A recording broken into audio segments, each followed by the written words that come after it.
At the end of the day, it's like, who are we going to go up against? The biggest companies in the world. That's a big idea for a guy sitting in in his corner office, his basement, basically, right? Not corner office, like corner of a, I mean, like small corner of a home. Corner of the room. Yeah, I get it. I got what Yeah. you're saying. Hey, think big. In the virtual world, it's a corner office.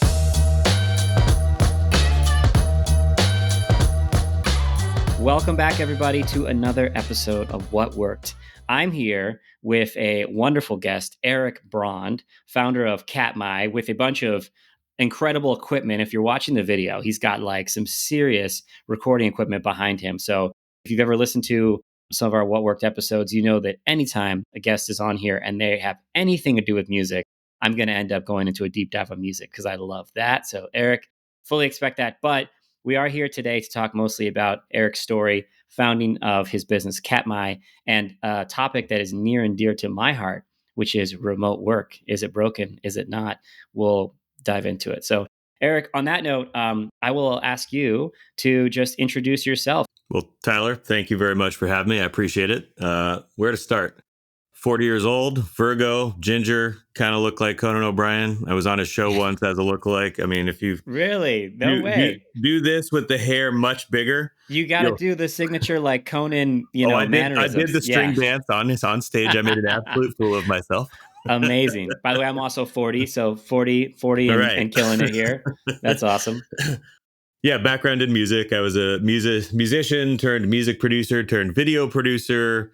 That kind of takes us to, 2020, early 2020. I was like, man, business was normally really, really, really busy. It's January. Why is nothing confirming or booking? This is strange. Yikes. I was in a big in-person business and studios and, making videos and records and podcasts and anything, anything under the sun, audio and video. And always grew up an absolute nerd, computer nerd, building computers, learning enough programming to realize I don't really want to be a programmer, but I like to know how it works. And there was a new problem in March of 2020. There was just a new problem, which is like, we can't be together anymore. Yep. And like squares of videos on Zoom and Teams, while they completely saved the world and kept the global economy moving and let us all go be safe at home for the most part, right? They also lack any emotion and they lack any spontaneity and they lack feeling and they lack those things that we kind of want out of being with other people.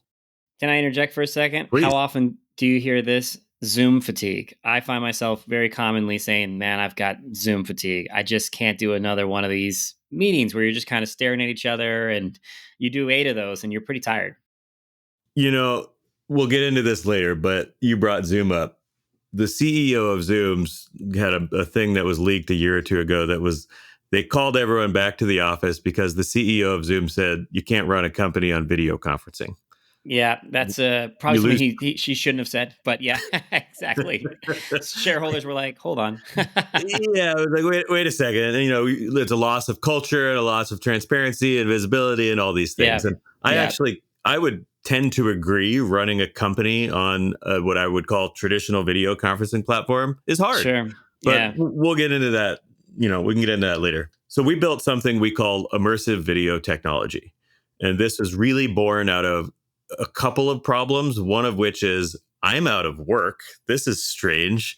I've now left Manhattan, moved to upstate New York with my young family. And we're trying to figure, all my clients at the time had needs that were like, hey, we've got to do an all hands. We were supposed to be, 1,000 of us in a big performing arts center. And now we're remote.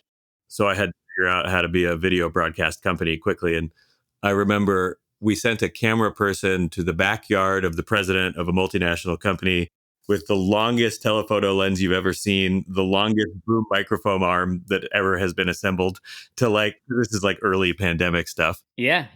In retrospect, it reminds me of like an 80s movie montage with just like synths and big drums. And I'm just like on phones and video cameras and webcams and trying to figure out what on earth is going on. Hacking it together. Yeah. And it's playing some great song like Take It to the Limit. Absolutely. And I had more hair and it was brighter, Yeah. Exactly. By the way, we're very linked on this. Higher Frame, we took our first paying customer, if you can believe it, December 2019. So we had a couple of customers. come March 2020, we essentially got not all on the same day, but it was if it was a movie, they probably make it seem like it was all on the same Right. day. But we got the same phone call, the same email. All of our customers said, "I think we're going to have to cancel. Hang tight. We'll let you know. We might have to cancel immediately. World's ending, et cetera, et cetera." And then a month later, opposite, because we're in the business of remote staffing. So we are a pandemic. We're kind of born out of the pandemic, if you will, not intentionally. I did not start the company then, but I benefited from it. Totally relate. I mean, my anecdote is I used to shuffle around like 20,000 pounds of equipment in Pelican cases into skyscrapers in Midtown Manhattan to make videos. Yep. Now, now I just get to walk around with one of these. It's great. Now, totally, 100%. And by the way, a funny, like, dystopian, weird memory, not my own, but I'm going to steal it from my sister. My sister, during, peak pandemic, did a Salesforce testimonial for an upcoming conference or something like that they had. And she told me the way that they recorded it, and it just sounded like something from Blade Runner. It was like basically like a van showed up and essentially like a robot wheeled out of the van, and it was like Yep. she talked to the robot, and there was some guy in the van who was effectively doing some stuff, but her and the human never got within whatever that safe COVID distance is. So We pretty were cool. mailing laptops and ring lights and all sorts Yeah. of stuff. I mean, it was really Wild something. stuff. Yeah. Wild times. Yeah. Your kids would So be like, what? We did what? basically, I mean, it's an interesting story. Like I was solving problems for big companies in any way I knew how, and then I was looking at what other solutions were out there, and I got flipped a Twitter link that was in Dutch, and it was just like when you clicked it, it loaded up this 3D thing that almost melted your computer, and there was no one there. It was just like I don't know, really know what this is, and Yeah, I reached totally. out to the gentleman, and I had a meeting and discussed what the idea was, and I had some ideas of my own. And long story short, I wound up starting Katmai and Mm-hmm. getting him to come to Katmai and be the Oh, first cool. person at Katmai. We Wow. didn't meet. We didn't meet for 2 years. Wild. Yep. I built a team of just. I mean this in the absolute best way as a music reference too. We built a motley crew of just like folk that Ragtag. I met over the internet when Yep. no one could leave the house. That's And I'm like awesome, man. happy to say, like 5 years later, a lot of them are still at Katmai and we're still working Super cool. together. And this company was funded out of my checking account and then my savings account and then my wallet and then the pennies under my sofa. And like, this is my last business was audio video production. I never raised money. I didn't have investors. I didn't have any of that stuff. It was just me, right? I want to put a bookmark in that because we will come back to that. But how you funded the company, I've got a lot more questions in that, but I want to let you get into what exactly Katmai is. Yeah. So what is Katmai? Katmai is a technology. We call it immersive video technology. And we built our own engine. And so with the click of a link, you can load a really high quality 3D environment on your phone, your tablet, your desktop, your laptop. And instead of being a cartoon avatar that moves around, it's you. And it's not a 3D model of you or some AI version of you. It's actually a really simple and novel idea where it takes your webcam, it layers that onto an avatar of a disc, and it's like there's your head, there's your face and your voice in a 3D environment. And what was interesting is we used the technology to kind of have meetings with each other and build the technology because we thought, man, okay, now we're just in the game. Like this is pretty damn cool. That is cool. Like we're in the game. What can we do with this? And I knew from this first second I ever saw this, I had like a massive vision because this for Erik, this is like video game nerd, audio nerd, video nerd, just hardware nerd, software nerd. This was like all of the things kind of colliding into one for me. And I was just like, oh, this is the next probably 5 to 10 years of my life is working on this thing. If we can make it work, because the first versions of Katmai would basically melt your desktop computer in about 5 minutes. I mean, it makes sense. I think about, even just when we're recording this on Riverside, and even just when I fire up Riverside, inevitably, if I have a bunch of applications going, and this is just the two of us on video, But yeah, I could totally see how early versions, it would be really hard to have everyone running their own video feed, right? That takes up a lot of bandwidth, I assume, and all that jazz. What Katmai's software is asking your computer to do is run a 3D game, upload lots of video, download lots of video, keep it all in sync, update the permissions. Oh, and by the way, leave enough system resources for you to do everything else you want to do, right?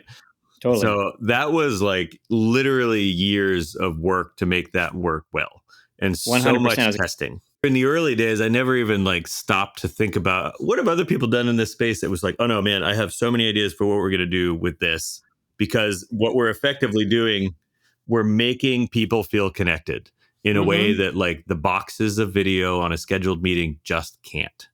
Sure. And we like built our product that we have now honestly accidentally, because it was like, hey, this is a pretty clever way to like hang out and work with each other. And then we just kind of started building some features and testing some things, and it was like, oh, this, I think we're onto something here.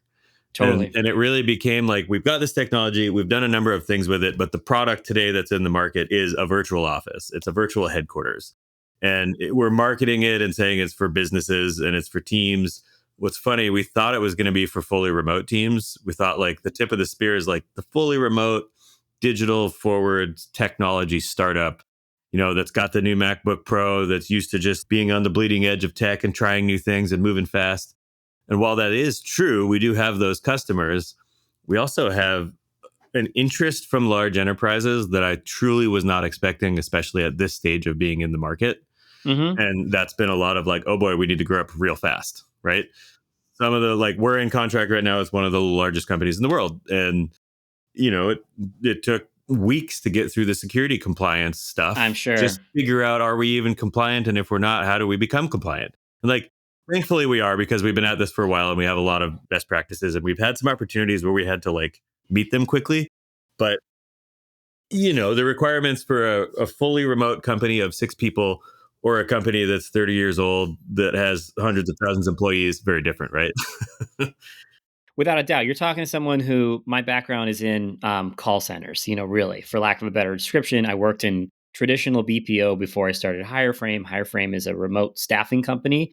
So I deal with the compliance now, today, with my business. But what anyone who works in BPO will tell you is that the compliance thing is so funky because you're working with all these different companies, all of which have major compliance requirements, but effectively every single individual team is basically like you're starting a new business. So you could say we've achieved XYZ compliance, but it's like for this specific office, Right. versus now you're over in this other one and you're in an office in Dublin. And so I totally get it. I was going to ask you, you said largest company in the world, organizations, you said really it's virtual offices, right?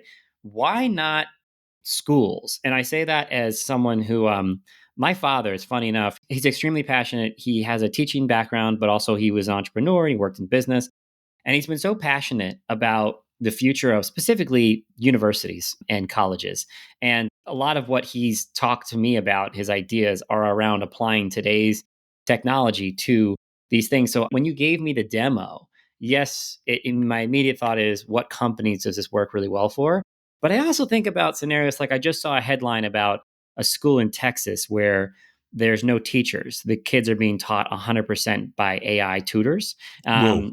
Yeah, woe is right. Whoa. Yeah, and I also have another friend who's working in a nonprofit here in Los Angeles, and what they're doing is they're basically using AI and machine learning to identify essentially the brightest future, call it like engineers and inventors of tomorrow, at like, I mean, at like 7, 8 years old, which is crazy. Anyway, so when I hear about that, I think about these kids all sort of spread out across the country. But you said self-proclaimed nerd. I think about myself in middle school. You're like, am I the only one? You know what I mean? And a lot of times these kids form relationships over the internet. So my point is, I'm thinking about an entire school over the internet in your environment. Has anyone ever approached you? Have you ever thought about that? We've absolutely thought about it. My one of my challenges, just as kind of the guy leading the charge here, is to keep us focused, and Yeah, that makes total we've had sense. lots Yes. of distractions, Sorry. right? No. Yes, totally. And Yes. listen, we've forayed into consumer things. We've launched things for Starbucks to their consumer audiences for millions of people, generated some revenue, proved our scale, security, all those things. Um, Schools are definitely something we see not in our even our distant future, in our near future. We're actually building right now a large scale digital twin for a university on the East Coast to help with their virtual tours. So, because they have a program that attracts global talent and global enrollees, right? We actually have had a couple small organizations find us themselves and run school related activities themselves, which I thought was fantastic. That is cool. It's also just from a sales cycle. I mean, candidly, from a sales cycle thing to like get introduced to the right person at a school to figure out how we get into a budget in a year or two. Without a doubt. Yep. As a I get that. startup, it's like it's great to follow up on some of those, but if I put all my eggs in that basket, we'd run out of money. I know what you mean. I mentioned that first customer that we took, December of 2019. They were a startup in New York called Thankview, and they did funding like donor relations for universities and that sort of stuff. And anyway, so I would talk to them a lot of times about their sales cycle, and it's very hard. They're so rigid. They don't buy things flippantly. It's like budget comes up for review in this time of year. This is how we do approvals. These are our maxes, our limits. It's a whole thing. So We're there with enterprise companies too. It's just like slightly different because academia is more nonprofit ish. yeah, 100%. No, that makes sense. And yeah, so what you're telling me, the subtext here is you need to make revenue.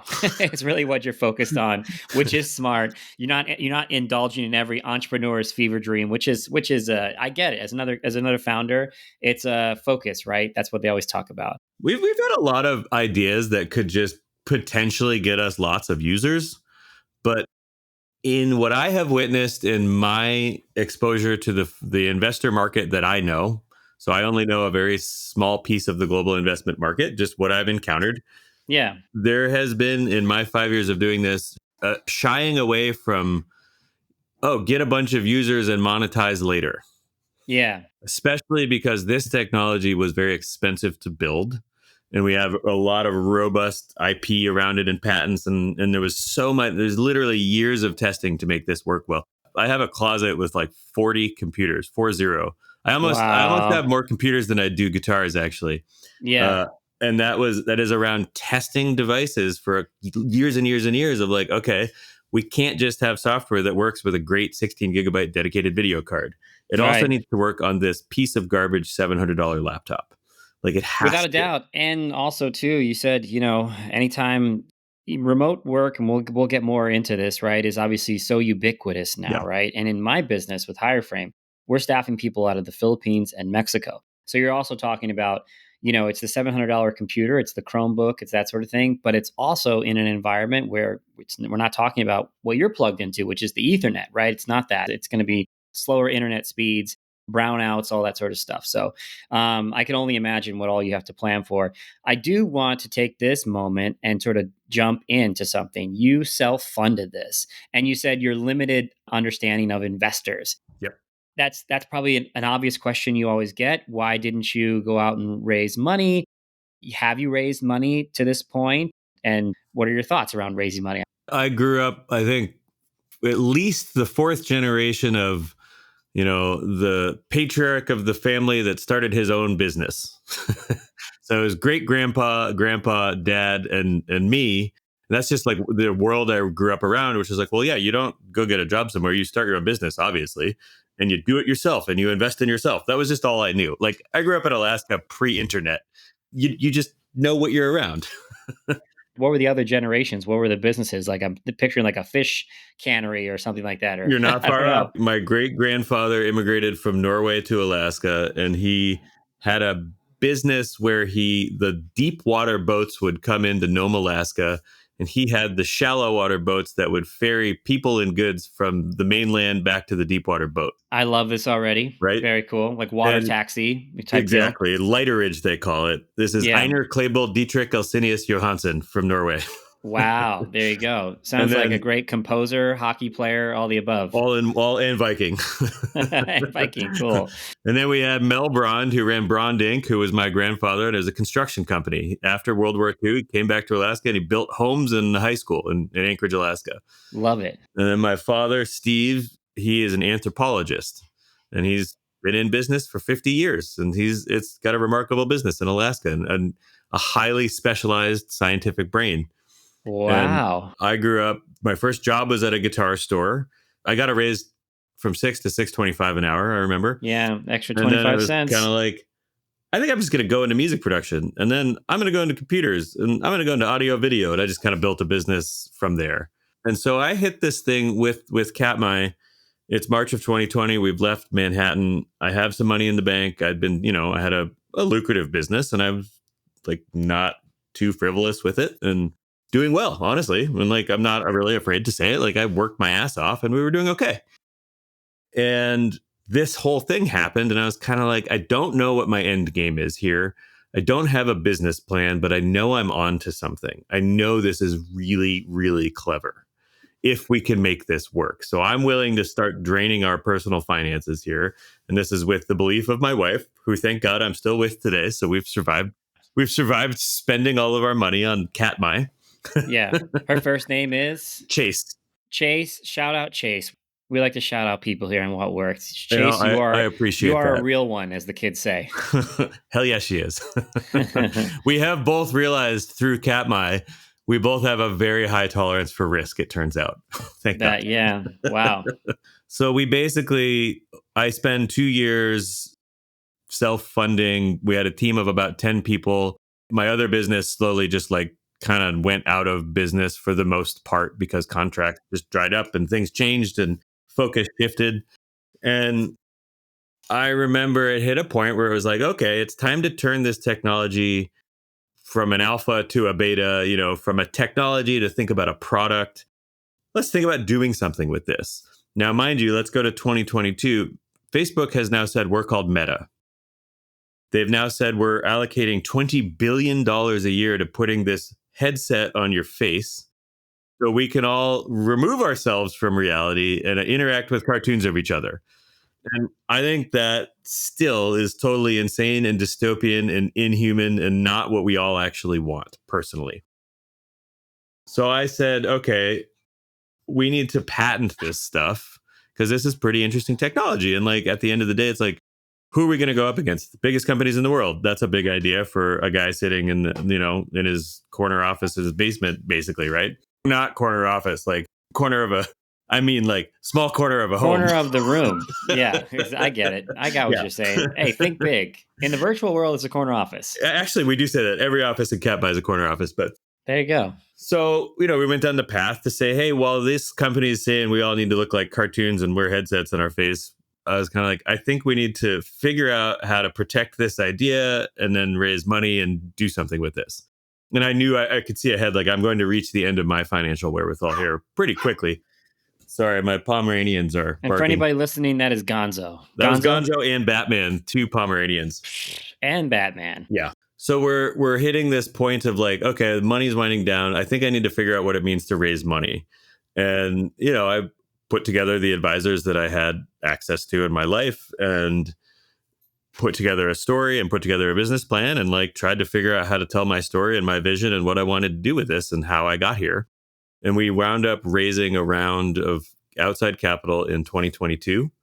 Okay. And we raised a lot of money and it was a different world too. I mean, valuations were insane and like that was still ZERP era. It was in the throes of like the metaverse at that time was like it was what AI is now in the investment market, right? Yeah. And I actually shied away from the word metaverse because I feel like Facebook Meta kind of attached their own stuff to that concept. And so we never used that concept. And there was famously during that time, I'm trying to remember the name of the company, but there was that virtual conference company that went bananas. It was like they kind of started out of the pandemic and I don't know when exactly they started, but they went, huge valuation, raised a bunch of money. And Hopin, that's the one. Yeah. And I think they had to do like a little bit of a pivot or something. Yeah. So. Oh, I mean, all the events centric companies blew up and then literally blew up.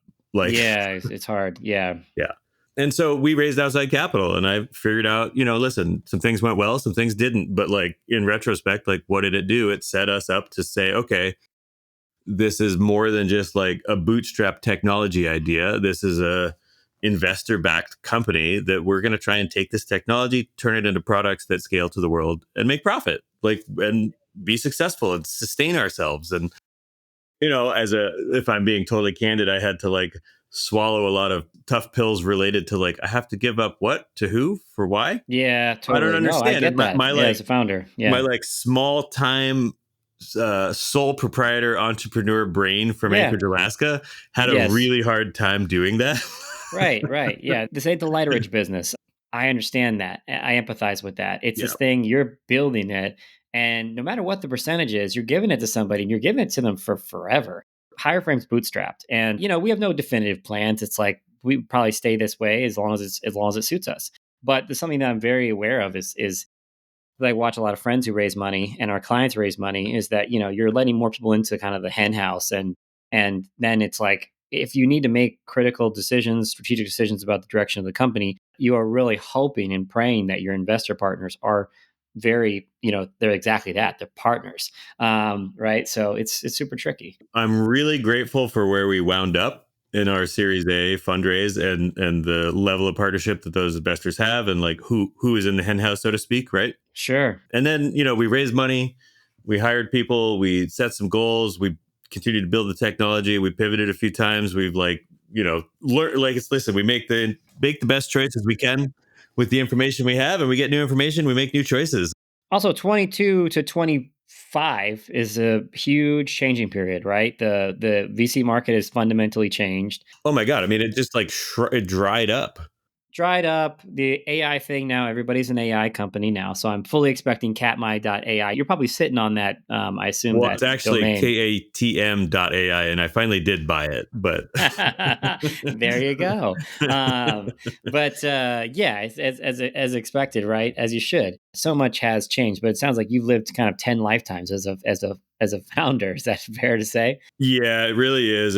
And I'd say the investment market changed a lot as we were figuring out like what are our metrics and milestones for this company to come out of stealth mode, to become a product, to generate revenue, like what's going to be important in that story, right?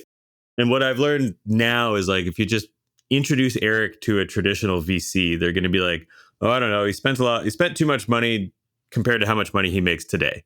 Like I've been told that 100 times. And like you can tell me that another 100 times till you're blue in the face. I'm still going to disagree because like, well, yeah, we invented something.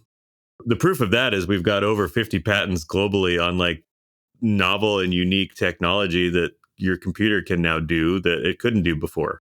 Yeah, totally. And then we spent 2024 in beta with this virtual office. So we had customers, we had a lot of free users, we had paid users, like all sorts of different things and different relationships, just getting that user feedback. It's finally like, okay, we're over the hump. We need to know how people feel about this, not us.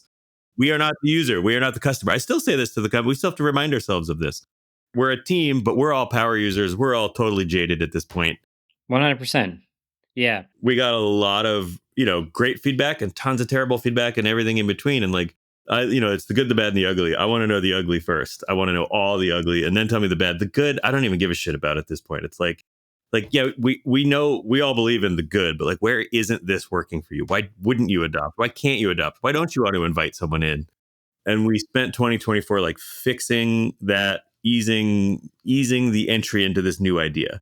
Because we kind of found two things. I'd show it to someone and they get it right away, or they just wouldn't get it at all, or it'd be intimidating and like nothing in between. I gotta imagine it's dramatically different when it goes from department to department. No, like, are you seeing anything early in terms of do certain departments adopt it really easily and quickly and see the value, and other departments maybe don't see it as much? There's departments and there's also geographies, which is really interesting. Okay, We've had sure. very early success in Scandinavia. Okay, Part of that is I previously worked a lot in Scandinavia and I knew the culture to be a very like honest, blunt, unforgiving. And I mean all these in a very positive way, but like for a beta testing audience, go to Norway and get users in Norway and have them tell you what they think because they'll tell you what they think. On the flip side, some of our best trials that require absolutely no hand holding or outreach from us have been from the Scandinavian regions too. Like there's just something around digital adoption and way of work that's like slightly different over there. And like, in America, a lot of us are full of shit and a lot of us will just tell you what you want to hear in platitudes and like I don't know. I worked in New York and LA long enough to kind of like, yeah, it's really wonderful. Can't wait to work together. And then you're just ghosted, right?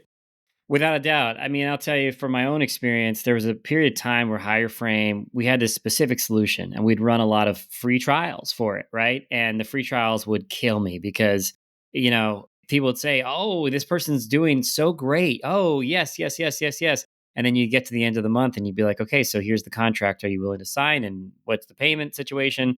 If, the person's time is over if we don't do this. And they're like, "Oh, we've talked it over and we decided that, blah, blah, blah, blah, blah." And they never say what it really is, You'll which is never get the real reason. we don't see value in this, Yeah. not enough to pay you for it. Yep. And that's, something that you gotta ask the question. You gotta ask people to actually pay you. That's my lesson from that. There was a time when we wrangled everybody that was a free trial. There used to be a sales team at Katmai also. Like, I did a lot of things that didn't scale. And like you have to, right? And there was and like you want to know the sales team at Katmai now? You're looking at him. I'm looking at 'em, founder-led sales. I get it. Yep. That's it. Because there's nothing against the people that would be helpful to sell Katmai. And at some point maybe we will again, but like it's a $15 a month product. If we can't figure out how to show the value of it and deliver it via a computer without an entire dedicated sales team, then I have royally screwed something up, right? Yeah, totally. Because there's all sorts of different value props. Like we have a customer that got rid of their office lease, and we saved them like $55,000 a year or whatever. That can't remember the exact number. It was like, yeah, save us $50,000 a year, and now we only pay $100 a month to have this whole incredible virtual headquarters and access to each other. And now we can hire in all these different markets. We don't have to go to Manhattan anymore. And so now we're like really figuring out what is it in that free trial that delivers value immediately? How are we Totally. emailing you and what videos and what engagement and how are we gamifying it and all that stuff? So Yeah. that's really where we're at today. No, it makes complete sense. Now, I do want to not shift gears, kind of, I guess, like double click into, something that you and I have talked about, and I'm very passionate about, which is you've made the statement to me that you feel like remote work today is broken. I would love to hear what do you mean by that, and kind of, loaded question you probably get frequently, but what do you see as what is the future? I mean, there's a couple angles to look at it through, but one of them is you've got executives that say you got to come back to the office. The culture's dead. I don't know what my people are doing. Nobody's getting anything done. Where is everybody? And to me, that's kind of like leadership that falls flat a little bit. It's like, so how are you measuring people getting done? How are you measuring who's available? How are you measuring all these things? Or do you just have a massive lease that you can't get out of? Or do you just need to feel like you can look at everybody all the time? It's that one. More often than not, it's the insecurity of the executive where it's like, if I don't see people working somehow, yeah. But anyway, Yeah. So that's the top down overlording thing. And that's the Zoom. Hey, everybody come back to the office. You can't run an office on Zoom. yeah, So that's like a cultural leadership problem that some companies have and some companies don't. I mean, I think I read an article today where the NVIDIA CEO is like, yeah, I don't have a problem with it. People are getting work done. I don't care. Like they're the first or second biggest company in the world right now. I know that changes all the time. And then you've got JP Morgan who's like, you'll never grow in your career as a junior person coming into the workforce unless you're back in the office 5 days a week. And I kind of call bullshit to that too, because the remote work is it broken conversation assumes two things. It assumes option one is we're in the office. Option two is we're at home on Zoom, Teams, or Google Meet or WebEx if you're a law firm. It assumes those are the only things. And I say, I agree that those are two ends of a spectrum. And like, end one is in person. Like, I would rather be doing this with you in person. I think that would yeah. be a better conversation, be more fluid. We'd connect a little bit differently, but the opportunity cost isn't there. I barely made this in a remote meeting schedule wise, and same with you. Hmm. And the other end of the spectrum is like, we could schedule a Zoom or Teams meeting next week to talk about what we needed to talk about yesterday. And we at Katmai have said there's a big space in between that we occupy. We can take the best of both worlds and combine them. So remote work is broken as we know it today, as we've been described it today, and we're saying we have the tool that fixes it. And I know it's a big statement, but like we do, You and got to. Yeah, for sure. we just do. Yeah. And so you've got a culture problem, which is maybe to me, it's like bad leadership that thinks that they have to be laser eyed of Sauron on everyone to validate that they're working or not. It's like, well, is the work getting done? Are people happy? Are people quitting? Is there turnover? Do people have two jobs? Like all those things. And then I also understand, like I've got a staff of my own at Katmai, right? And I'm like, if I could only look at a little green dot or yellow dot to see if someone's at a computer, I would feel disconnected. But on the flip side, like if people are generally available or the work is getting done, we're moving steps forward. It's like there's lots of ways to balance that. So I think visibility is a two-way thing. So Mhm. visibility, as we just talked about, it's like, where is my team? I need access to people. Yeah. But from that like mentorship and leadership sense, it's like, oh, look at that. There's someone new at the company. Let's go grab them to sit in on this meeting. That This is something happens with our software. I'm extremely passionate about this, and I do get very excited about your product for that very reason. We have another What Worked, call it a special episode. I had a mentee, so someone that interned at Hireframe last summer, reached out to me to be his mentor for the semester. It's like a school related requirement or whatever it was. And this is something that I've talked a lot with him about is that the big challenge that I see, a big downside to remote work as it is today, is that I definitely think that the new generation, the new generation entering the workforce, is not getting that development and exposure that we got. Now, you have to acknowledge that things have definitely changed. We also come from, you're 40, I'm 40. We come from the time when it was the school of hard knocks a little bit. It's like, when you were a entry level person, you you got treated a certain way too in the Yep. workforce that just really isn't okay today. Yep. That's for certain. But I do just think that there is so much that I gained in experience from just being quote unquote in the room. And that's what I would constantly say to this mentee is I'm like, I really encourage you as you evaluate opportunities, you're going to be tempted. The common young career mistake or early career mistake is that you're going to look 100%. You're going to think, is this company cool? Am I getting paid the most that I can get paid? And I totally get those two things. But I'm like the part that if I could go back and talk to my younger self, I would heavily emphasize the importance of a place that's going to allow you to be in as many rooms as possible when things are happening. You're going to learn so much when you see people, the way in which they make decisions, the way in which they think, the way in which they communicate. You're going to gravitate towards people that, other people at the company that you do not work with, that you can learn so much from that person. So when I see your product, I get excited because I think that's an opportunity to do that in a remote way. Literally, for the What Worked listener, just to visualize it, you can actually kind of see into rooms. You can see who's meeting. So I think a good example there is like if I see the CTO and the VP of engineering are meeting and I have an interest in anything technical, or maybe I want to be a product manager, knock, knock, knock. I'd love to come in on this meeting. And for like a manager or someone, it's like, hey, you know what? So and so's newish here, or I know they've expressed an interest in this. This isn't some highly confidential conversation. They can be around. Hey, Hey, pop in grab on this Julie, convo. grab whatever. Yeah, totally. And then there's also the like, you think of, I'm gonna, by the way, I'm gonna steal part of what you said. It's like, get into a company where you can be as many rooms as possible. That's an Yeah, interesting thing. I steal had it. I my hope to see it college on the internship. homepage. Totally. My college internship was at a major record label, and I got treated like garbage, and I had to do all the tasks you could imagine. However, I got to sit in one room where one major record executive, they like bought and sold songs that would become top 40 hits the next year. And just being like in my early 20s, being like, oh man, this is how it works. Like, cool. We have so much to share in that I interned for a subset of Columbia Records before I went to college. Yep. And the room they sat me in, now, by the way, shout out ATO Records, still around. They Mhm. treated me very well. So I was not treated like garbage at all. You'll Because notice I I don't, didn't say who I interned for before I I get it insulted and them. don't, yeah. And it's a totally different experience. I was out in Charlottesville, Virginia. You were probably in, I assume, New York or something like Sixth that. And Avenue, Midtown Manhattan. But hey, who yeah, you know? in an environment like that, I Yeah, think that comes with the office lease, right? yeah, They're like, here, sign the lease, and by the way, you have to treat people like garbage. that's That's a right. requirement of the building. Please don't violate this.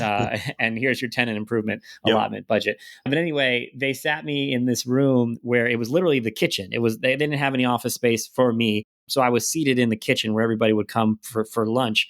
But I would sit there and I actually gained probably like 20 pounds because they had this stock fridge and I was not getting paid anything. So I was just eating my salary essentially, right?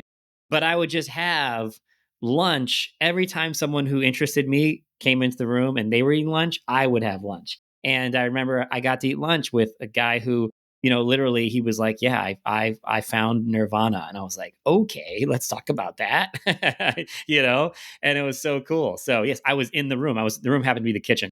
You mentioned the way companies are building, and here's what I'm seeing, because I mostly work with startups. Hireframe works with a bunch of different companies, but a large part of our portfolio is B2B technology companies. And most of them are probably, I would say, C to Series C around there, maybe the So occasional Katmai, you beyond that. work with Katmai. I work with Yeah, you. Not yeah, yet, but we'll yeah. see. But what I'm seeing though is I see two directions. I'm seeing your return to true office culture, the companies that are grabbing, a big space. Maybe they have some of that Andreessen money. They're grabbing a big office lease in San Francisco or they're grabbing one in New York, and everybody works in the office. But what I see very commonly is I see a lot of companies are remote from the jump.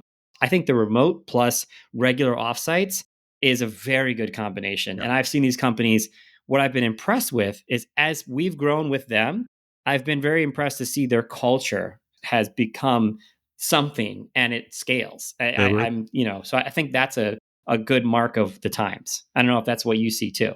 I totally do. And we've found, and this is a thing we haven't been able to quantify yet, but it's feedback we get. It's less, we don't get Zoom fatigue on Katmai. And I don't know, I'm paraphrasing customer things here, but it's like, and culture is back. It's like for a remote company, we have culture. And it's almost as simple as like, how do you build culture at a remote company? Like little inconsequential conversations is how you start, honestly. It's like banter about something for 5 minutes before or after the meeting that you can't do on Zoom because it's super weird to do on like regular video conferencing. It's really forced. Totally. 100%. Yes. One of my things, so we recently were at a trade show in Oslo, Norway, and we called our booth and our talk, we called it delete your fucking meetings. Sorry if you have to bleep me there, but they let us do it. No, no, no. What worked is we let it fly on what worked. No kids listening yet. Yeah, okay. and you know what? It was the best thing we'd ever done to describe how Katmai works because Yeah, what I didn't get to is remote work is broken because of the visibility, all that stuff. The other reason remote work is broken is because everyone's calendar is full of video call meetings all day long, and there's no time to work or think or do anything else in person. You go to companies' offices. I go meet investors at their offices. Their people are just all on Zoom and Teams all day long. 100%. They're constantly like, they finish the in person meeting with you and they're like, I'm sorry, I have to go step into a video call real quick. There's no Yeah. flexibility in schedule anymore. Everything's Yeah, rigid. 100%. Yes. And and so what we do, so I have at my company, for me personally, my style, I have zero standing meetings. I do not have a standing meeting at Katmai. But that's not to say I don't have them. I just have tons of conversations. I don't have to have them. It's like I meet with one guy, our chief product officer. We probably talk 20 times a day Yeah. for 30 seconds to 30 minutes. Mm-hmm. I don't like meetings for the sake of meetings. Like when I see it'll still happen at our company. When I see it Yeah. happen, it drives me nuts because it's just like, what are we doing here? You've got kids. I've got a 1 year old and a 3.5 year old. My 3.5 year old commonly says now she'll mimic us and she'll set up kind of a workstation with toys and something supposed to be a computer. And her phrase that she says, which terrifies me, she goes, I'm working to work. And I'm like, oh God, there's like some deeper meaning there. Oh yeah. So when you say the standing meeting, I think of you're doing work for work. It's like Yeah. you do prep so those meetings don't suck as much versus asking the obvious question, which is, should we have them? Well, a lot of times the meetings that people have are for stuff that needed to be done last week, or you don't remember, or something's changed, It's and aged. someone hasn't read the doc or isn't read in, and it's just like it's no way to live, Tyler. It's no way to work, and Totally. it's no way to No. live. So one of our customers says it perfectly. It's Katmai turns next week's 30-minute meeting into today's 5-minute conversation. Love that. That is our value prop. That is what our software does. It truly does. And like, it doesn't like, I could get the like, is it Big Brother? Do you have to have your camera on all the time? Is it just so I can be looked at all the time? It's like, well, hold on, wait a second. If you go back to the office in person, you're sitting in your chair. People could see you. They can smell you. They can get us. You're right there. You're there in all five senses, right? It's like, so what? You're sitting at home and a webcam is on. It's like, you're going to be in a meeting or not. It's like, usually we hear that when I get the naysaying of like, I don't get it. Do I have to be on camera all the time? It's like, well, yeah, what's the problem? But the other side is like, we also give companies the tools for them to implement however the hell they want to. So it's like, that is a culture dependent decision. Totally. The basic thing is I see people, some people are really great. I'm an offender on the opposite side. Some people are really great about setting their Slack status well. In a meeting, I know you can do the in a meeting thing automatically, but it's like they'll do like in a meeting, available, not available. And it's that simple. It's like, hey, I'm not available to be on camera right now. And you just have to, it's another muscle. You just get used to doing it. You get used to it. And like, I turn my Yeah. camera off all the time. People even Yeah. in Katmai, it's like, we are a video first, Katmai headquarters first Yeah. company. But like, Totally. when I gave you a demo earlier, there was still 5 or 6 people whose cameras were off, but I could pop in Yeah. and be like, hey, you there? Another part of why remote work gets broken is something we're starting to call I can't remember if it's the 1% or the 2% rule, but it's like, we have witnessed, we've got our synchronous comms, which are all on Katmai, and our asynchronous comms are all on Slack. Like, that's our software stack. And then you got other companies that also email. We have a pretty hard and fast no internal email rule, unless it's like something very like contract related or like rigid. Like, email is for memorializing something at Katmai. Slack is for like, we're discussing something asynchronously because we have 10 hours of time zones. But like, when I start to see Slack, even at our company, occasionally it's like, you know what? We are 5 of us are 1 to 1.5 degrees out of sync.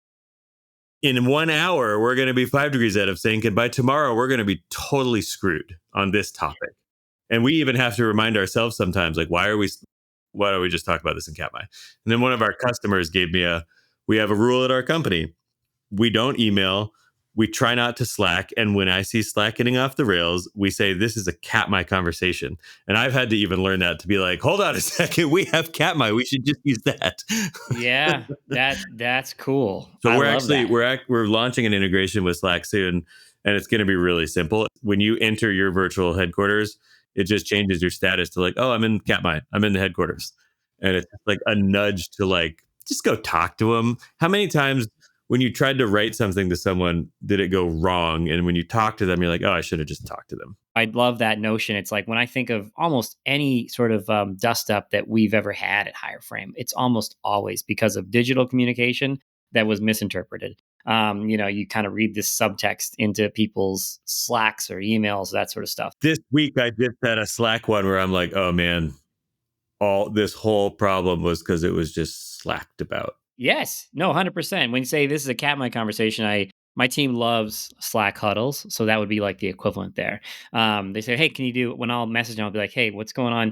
I just got a note from this customer. What's going on here? Like, let's talk about X, Y, Z." And they're like, "Do you have a second to huddle about it?" So that's very cool. I will ask. You're on a roll here. I always like to ask people to do kind of an infomercial. You don't have to do an infomercial voice, but if you were to speak to someone who might feel like their work culture is broken, Yeah. right? Like, who are they? Talk to them. Why should they use Katmai? Yeah. Okay. Let me think this one for a second. Yeah, no worries. I think it's like hey there. Is your Yeah, work culture broken? that's it. Yes, yes. I didn't. oh, Oh, oh, I didn't see you I there. didn't see you there. Yeah, exactly. Do the Conan Infomercial. Okay, let's strings. do an infomercial. Yeah. I think it's something along the lines of like, are you frustrated with remote work and you love remote work? Are you sick of going back to the office, but you need to go back to the office? Do you just need to have quick access to people and you're sick of your massively overscheduled calendar? Katmai solves every single one of those problems. Whether you work at a 5-person company or a 500,000 person company, we work with both types and we solve very similar problems for both.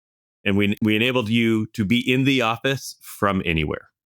Love it. That is killer. And I'll add one thing to your infomercial.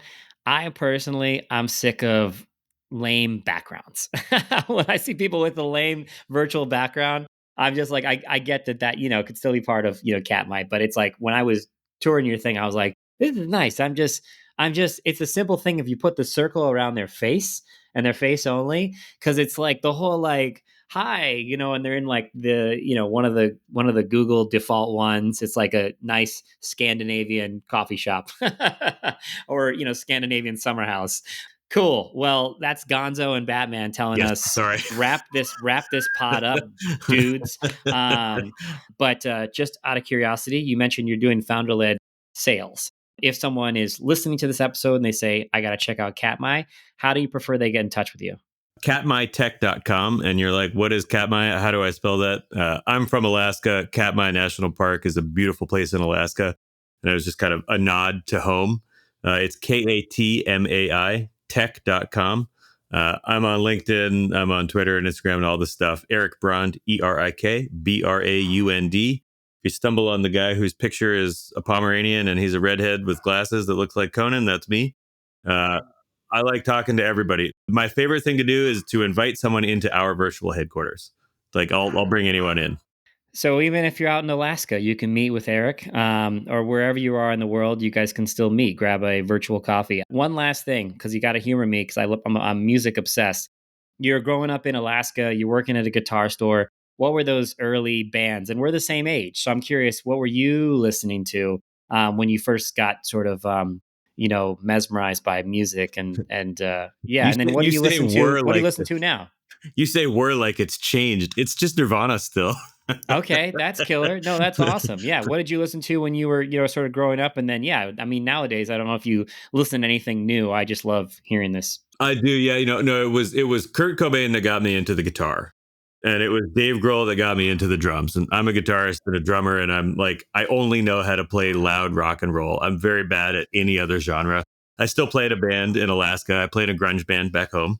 We get to play for kind of, if we're lucky, whatever the summer concert is, we get to open for that artist still. So this is like I'll work my way back. I think it was last summer we got to open for Limp Bizkit. Before that, it was Jimmy Eat World. It was Puddle of Mud. It was Everclear. Just like grunge bands, and it's so much fun. Right now, I'm listening to a band called Super Heaven, and it's Okay, like pretty heavy, drop D, sludgy, but melodic. cool. And I Yeah, actually went down and saw them at there was a hardcore show I went to in Brooklyn a week or two ago.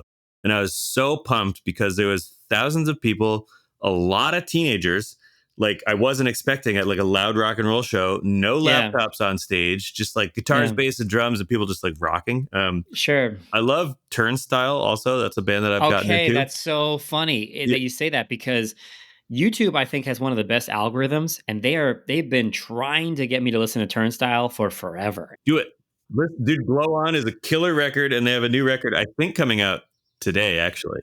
Yeah. Well, anyway, we could So, talk so a forget lot about Katmai. Just go music. check out my grunge band. It's Delmag, Delmag. And we're on Spotify. Del Mag. Check out Del Delmag. Mag. Cool. Love it. Yeah, we'll forget about Katmai. Yeah, No, we won't. But anyway, this has been another awesome episode of What Worked. Erik, thank you so much for joining me and humoring me about all this music talk amongst honestly two things I'm extremely passionate about: music and remote work. So if you same. do want to get in touch with Erik, if you're finding that you're probably like any company out there, you're like, this ain't it. Whatever our work setup is, Erik, like you said, it's very low stakes. You can just meet him in one of his virtual offices and get a quick tour and see if it's something you want to invest in. Yep. But yeah, thanks, Erik. We appreciate it. And a shout out, I will ask to you, Erik, and then also anyone else who's listening. Erik actually DM'd me off of one of our. We got linked. You heard whose episode was it that you knew? Phil Kane.